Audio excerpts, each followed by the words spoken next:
Earth is going to face a massive population collapse over the next 20, 30 years. Massive. The thing about demographics and birth rate is you know what's going to happen in 20 years because you know the birth rate last year. It takes like 20 years for a person to grow up. So we know what the adult population is going to be 20 years from now because we know what kids were born last year. I think we have a serious issue with population collapse. That's far bigger than people realize. I think we need to watch out about population collapse. This is somewhat counterintuitive to most people. They think that, well, there's so many humans, maybe too many humans, but that's just because they live in a city. If you're in an aircraft and you look down and say, if you dropped a cannonball, how often would you hit a person? Basically never. In fact, there's stuff falling in from space all the time. Natural meteorites, old rocket stages, all the time. But nobody worries about it because in fact, all humans on Earth could fit in the city of New York on one floor. Don't even need the upper floors.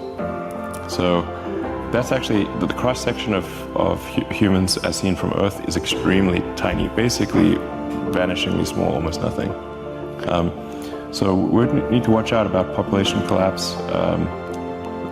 Low birth rate, I think, is a big risk. And it's also not exactly top secret. You can go look at the Wikipedia, birth rate. So, and this is definitely the civilization ends with a whimper, not a bang, because it would be a sad ending, where the average age becomes very high, and really the youth are effectively de facto enslaved to take care of the old people.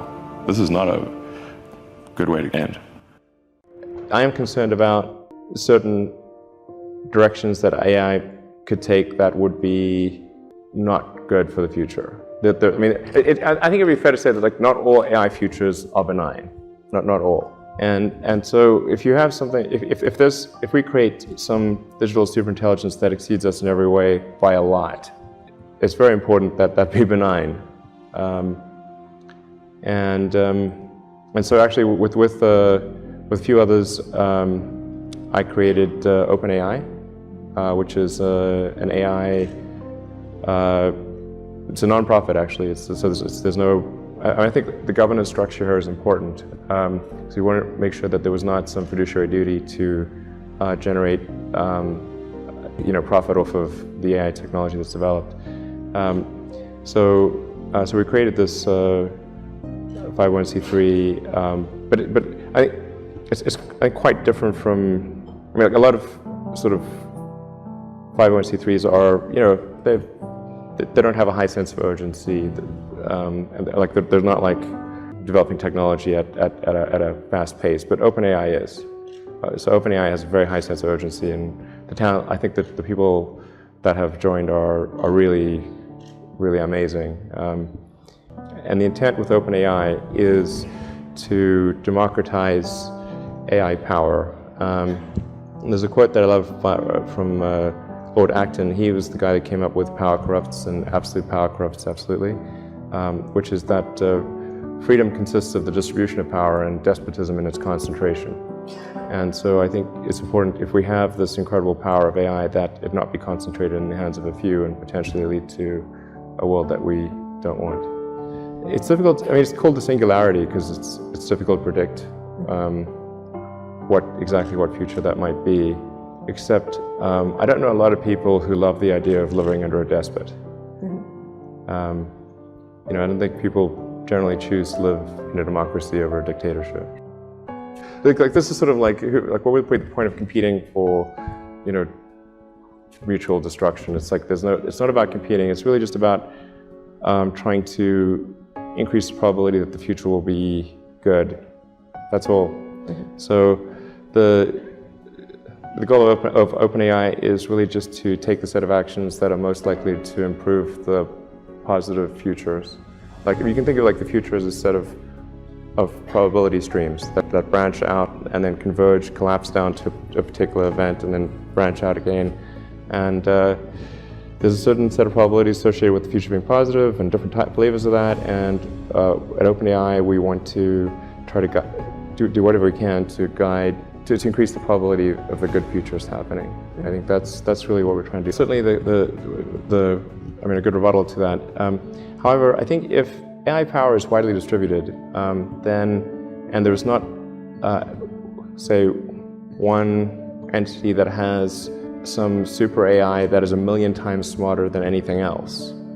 You know, if instead the AI power is broadly distributed, and to the degree that we can link AI power to each individual's will. So like you would have your AI agent, and like everyone would have their sort of AI agent, and then if somebody did try to do something really terrible, well, then the collective will of others could overcome that bad actor.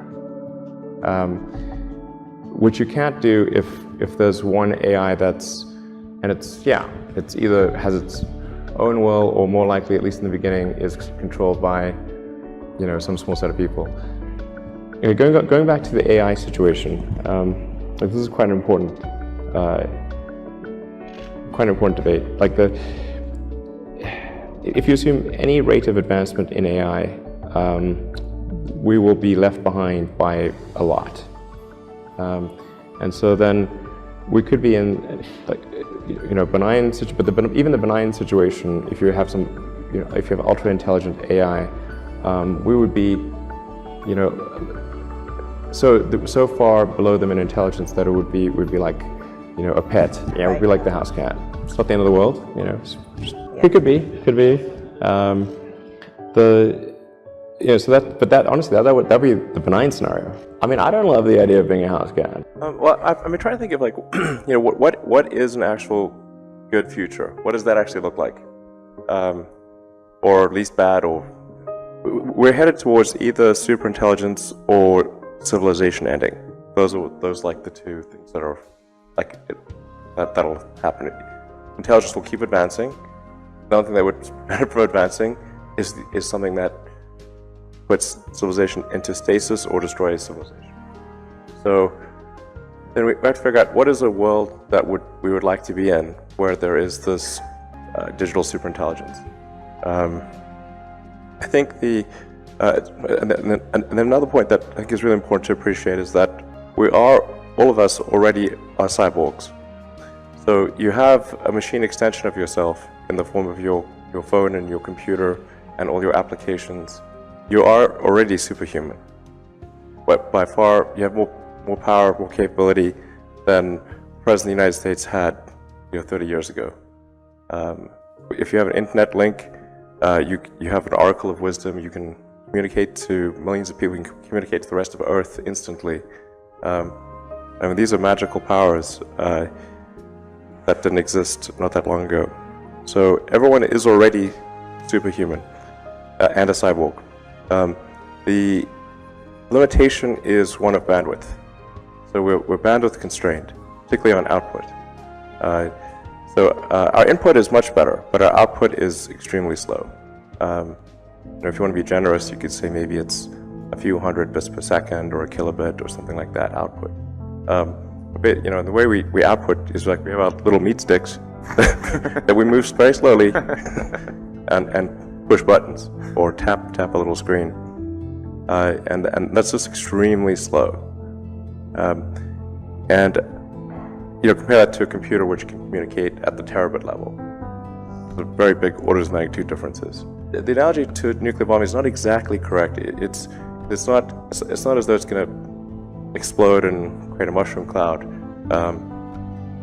It's more like if there were just a few people that had it, they would be able to be essentially dictators of Earth, or whoever acquired it, and if it was limited to a small number of people, and it was ultra smart, they would have dominion over Earth. As long as AI power is like anyone can get it if they want it, and we've got something faster than meat sticks to communicate with, then I think the future will be good. I have to say that when something is a danger to the public, then there needs to be some, I hate to say it, government agency, like regulators. Like, I'm not the biggest fan of regulators, like, because they're a bit of a buzzkill,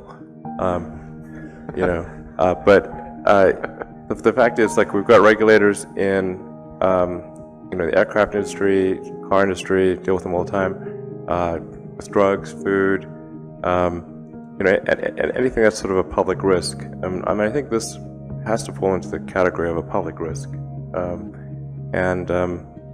So I think that, like, this is the right thing to do, and I think it will happen. The question is whether the government reaction speed matches the advancement speed of AI.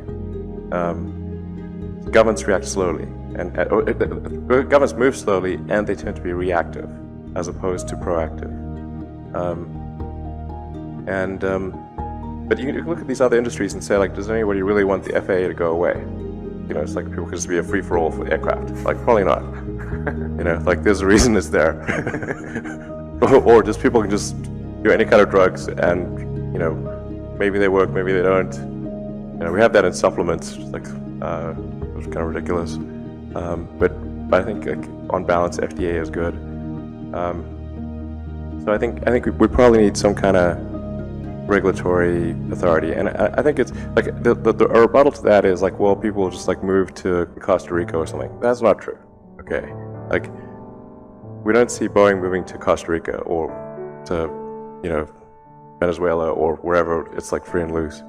The AI is overwhelmingly likely to be developed where there is a concentration of AI research talent, and that happens to be in a few places in the world. It's Silicon Valley, London, Boston, a few other places, but it's really just like a few places that really regulators could reasonably access. And I want to be clear, it's not because I love regulators, okay? They're a pain in the neck, but they're necessary to preserve the public good at times.